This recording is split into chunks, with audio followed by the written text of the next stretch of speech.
こんにちは、食堂朝ごはんの中江里香です。今日は1週間分の作り置きを作ります。今日は全部で15種類くらいを作るんですけど、野菜は洗ってそのまま保存したりするものも多いので、そこまで時間はかからないかなと思います。洗ったり切っておくだけでも後々料理するときにはかなり手間が省けるのでおすすめです。今日も買う予定だったものと、買うつもりじゃなかったけどつい買っちゃったものとか、たくさん野菜を買ってきました。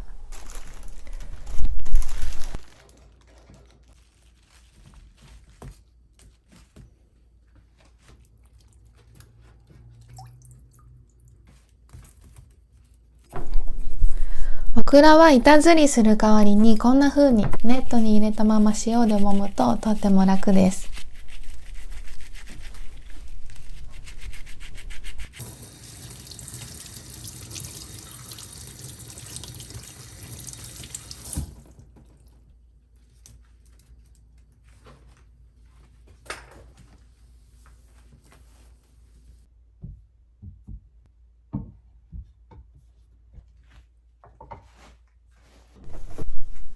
そうしたら野菜を切る前に包丁を研ぎます。砥石で研ぐのが一番長持ちしていいのかもしれないんですけど、あんまりうまくできないのでこういう研ぎ器をいつも使ってます。これは最近買った貝印の関のまごろくというシリーズの包丁研ぎなんですけど、すごく切れ味が良くなるのでおすすめです。そしたらまずはミニトマトを保存していきます。ミニトマトの保存方法は先日の動画でもご紹介した通りなんですけど、ヘタをつけておくと雑菌が繁殖しやすいので、ヘタを取って保存するといいです。保存容器に濡らしてよく絞ったキッチンペーパーを敷いておきます。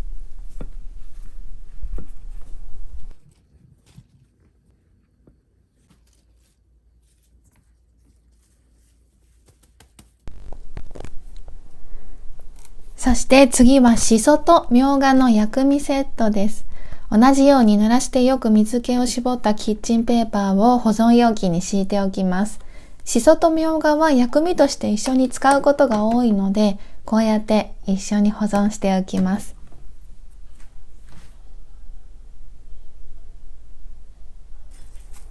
次はネギです。ネギはバラバラにならないようにキッチンペーパーとかさらしで巻いて切ると切りやすいと思います。今回は全部小口切りにして保存しました。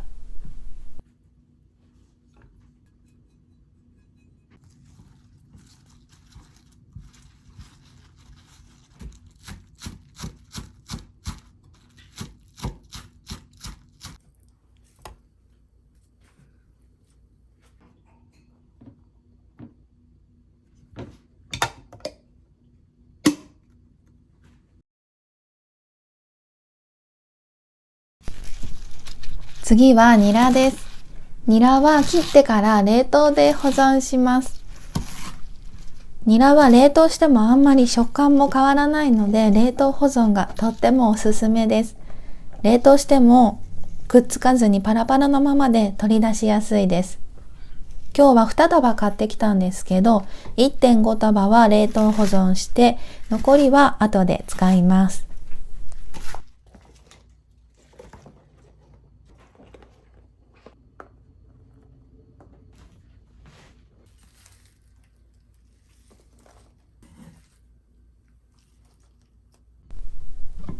次はしめじです。しめじは石突きの部分を落として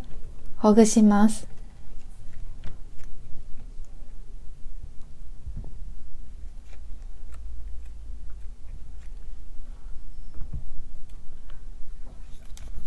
そうしたら次は椎茸です。椎茸は先端の石突きの部分は切り落とします。全部で今日は6枚あるんですけど、3枚は薄切りにして冷凍保存して、残りは4つ割りにして後で使いたいと思います。それでたまにコメントでキノコは洗わないのかという質問をいただくんですけど、キノコは洗うと水っぽくなったり風味が落ちたりするので、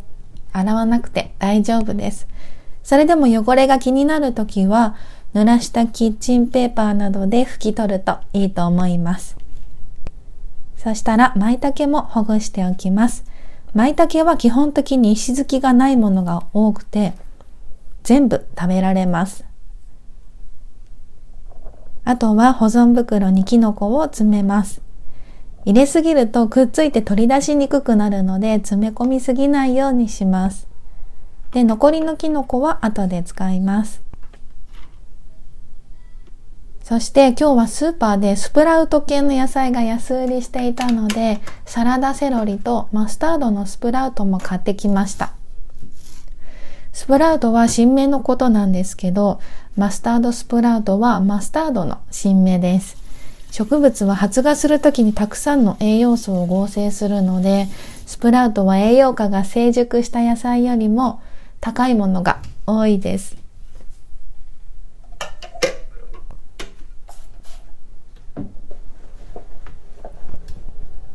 そうしたら次はブロッコリーです。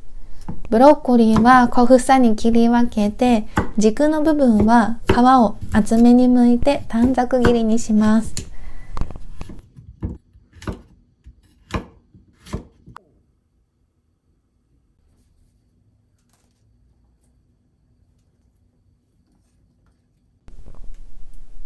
そうしたらインゲンです。インゲンはヘタを取ります。手でパキッと折れるんですけど、包丁でまとめて切っちゃっても大丈夫です。最近のインゲンは筋がないものが多いんですけど、筋がある場合はヘタを折った後そのまま下に引くと筋が一緒に取れます。インゲンは半分は冷凍保存で、残りは後でブロッコリーと一緒に調理します。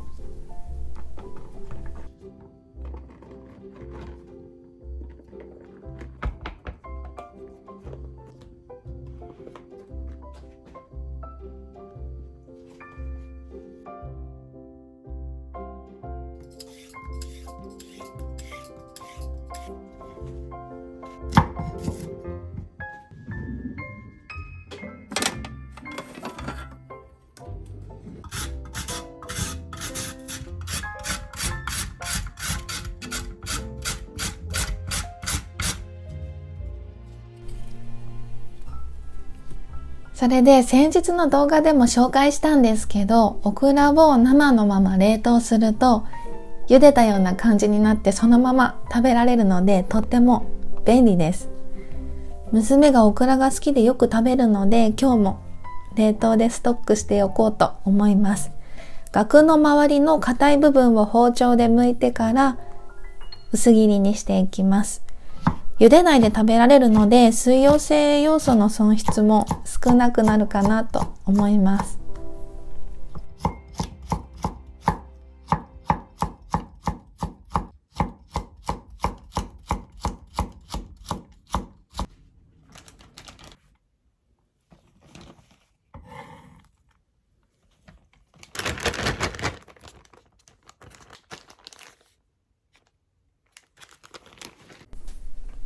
そして次はニンニクをみじん切りにするんですけど、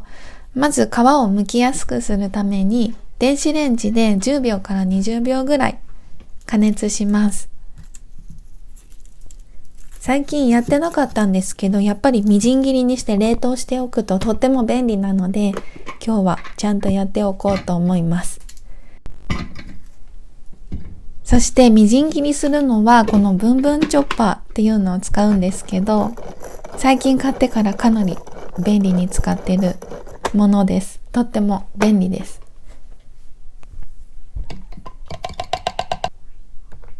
で、ニンニクはみじん切りにしたら、こういう小分け容器に移して冷凍します。この容器は100均で買いました。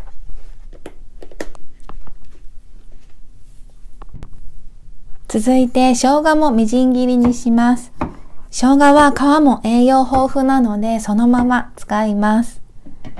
今日は全部みじん切りにして生姜オイルを作ろうと思うんですけど、ニンニクは少し入ってた方が美味しいと思うので、チョッパーの容器は洗わずにそのまま使いたいと思います。多分大きすぎると刃が回りづらいと思うので、小さめに切ってからこのチョッパーの容器に入れます。これからだんだん肌寒い季節になってくると思うので、生姜を食べてしっかり温まろうと思います。そうしたらみじん切りした生姜は消毒した保存瓶に入れてオイルを注ぎます。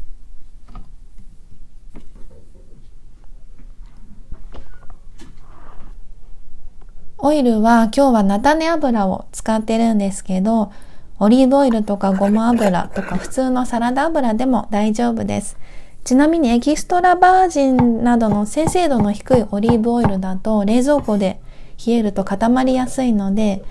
固まっても普通に使えるんですけど、気になる場合は他のオイルを使うといいと思います。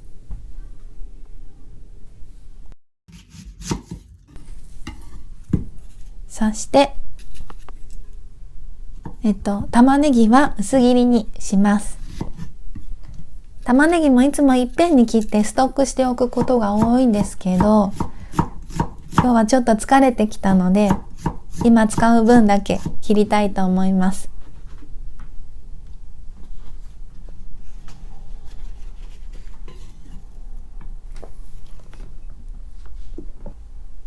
そしたら次は主菜の冷凍ストックを作っていきます。まずは牛肉のコチュジャン炒めです。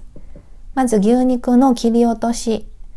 と調味料を保存袋に入れて、袋の上から揉み混ぜます。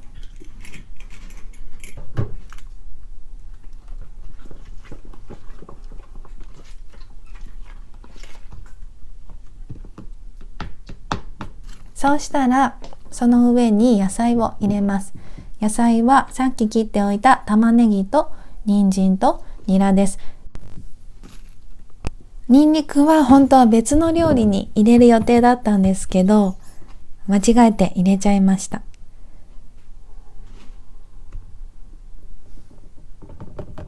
そうしたら次はタラの味噌漬けを作ります。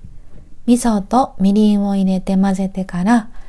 タラの切り身を入れます。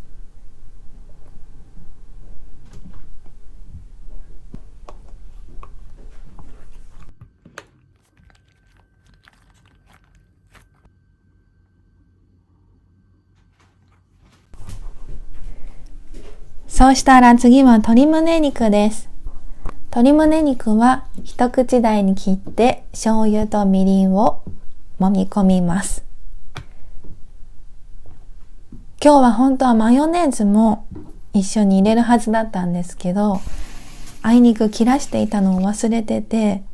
入れられませんでした。マヨネーズは鶏胸肉を柔らかく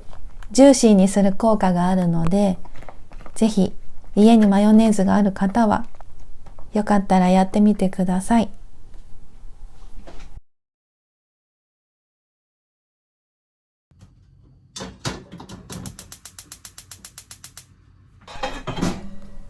そうしたら次は鮭ときのこのガーリック醤油炒めを作ります。片栗粉を鮭にまぶしてサラダ油をひいたフライパンに鮭を並べて中火で焼きます。で、反対のコンロでゆで卵を茹でます。半熟卵にしたいので熱湯から6分半茹でます。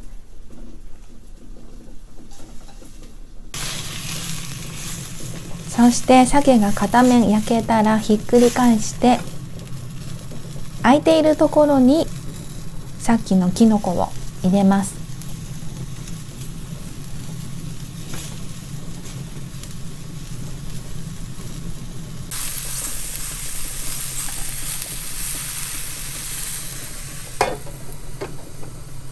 そしてきのこを入れたら酒を振り入れて蓋をして蒸し焼きにします。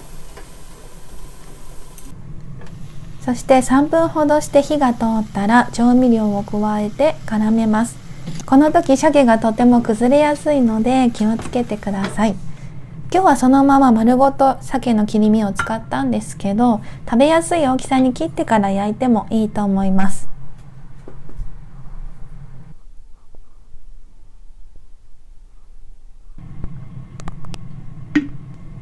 次はひじきと大豆のマスタードサラダを作ります。ひじきはあらかじめ水で戻しておいてフライパンで炒めます。そして水気が飛んだら大豆も加えてさっと炒めます。続いて調味料も加えて炒め混ぜたら出来上がりです。ひじきと大豆というと煮物などにすることが多いと思うんですけど、今日は粒マスタードを使ったサラダ風の味付けにしていつもと変化をつけてみました。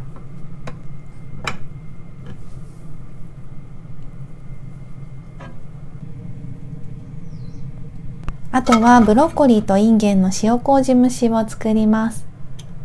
個人的にブロッコリーは茹でるより蒸した方が食感も良くて栄養素の損失も少ないのでおすすめです。加えるのは塩麹だけでもいいんですけど、今日は風味付けにごま油を加えてみました。蓋をして3分ほど弱火で蒸して、で最後に全体的にしんなりとしたら混ぜて出来上がりです。続いて半熟卵のオイスターソース漬けを作ります。保存容器に調味料を入れて混ぜ合わせてから半熟に茹でた卵をつけます。